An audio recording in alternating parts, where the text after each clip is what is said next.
France ne paye plus ses fonctionnaires. En tout cas, plus ces fonctionnaires qu'elle considère de seconde zone. J'entends par là certains profs dans les dom-toms, notamment à Mayotte. Ils attendent leur salaire depuis fin août.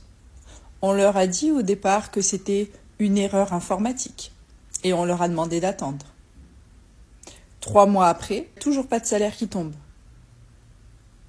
On n'en entend pas parler dans les médias, mais bon, faut pas trop s'attendre à ce qu'ils viennent faire leur métier non plus.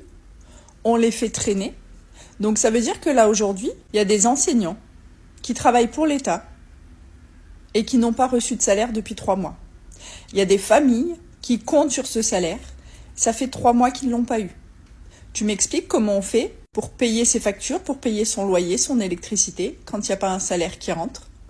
Il y a des collèges qui sont en train de fermer à Mayotte parce que les profs ne peuvent plus faire cours, parce qu'ils ne sont pas payés.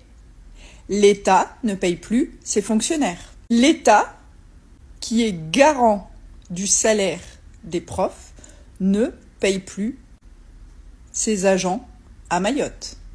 Une bonne partie d'entre eux n'ont pas eu de salaire depuis 3 mois. Et ça dérange personne et on n'en entend pas parler. Et après, on vient vous dire qu'il y a des dom-toms qui sont défavorisés. Il y a des dom-toms où il y a de la marginalité, où il y a de la criminalité, où il y a de la pauvreté. Il fait quoi le gouvernement là? Ça va s'acheter des fauteuils à 3000 balles pour poser son cul bien gras et aller dormir à l'Assemblée nationale. Par contre, pour payer les fonctionnaires, il n'y a personne.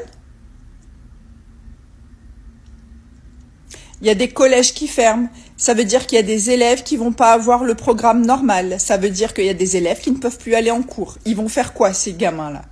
Ils vont faire quoi? Explique-moi. Et après, on vient nous dire qu'il y a de la pauvreté, qu'il y a de la criminalité et que c'est ingérable. On se fout de la gueule de qui, là? Donc, tous les fonctionnaires, si ça arrive à Mayotte, demain, ça peut arriver à n'importe quel autre dom-tom. Demain, ça peut arriver à la métropole.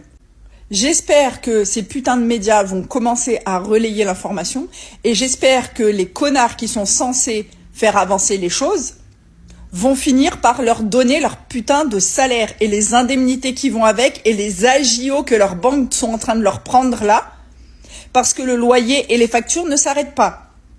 On marche sur la tête. Quand je vous dis n'attendez jamais de l'État, d'un parti politique ou de qui que ce soit qui règle vos problèmes, vous comprenez maintenant ? L'État laisse tomber ses fonctionnaires. Quand est-ce qu'on va brûler ce pays ?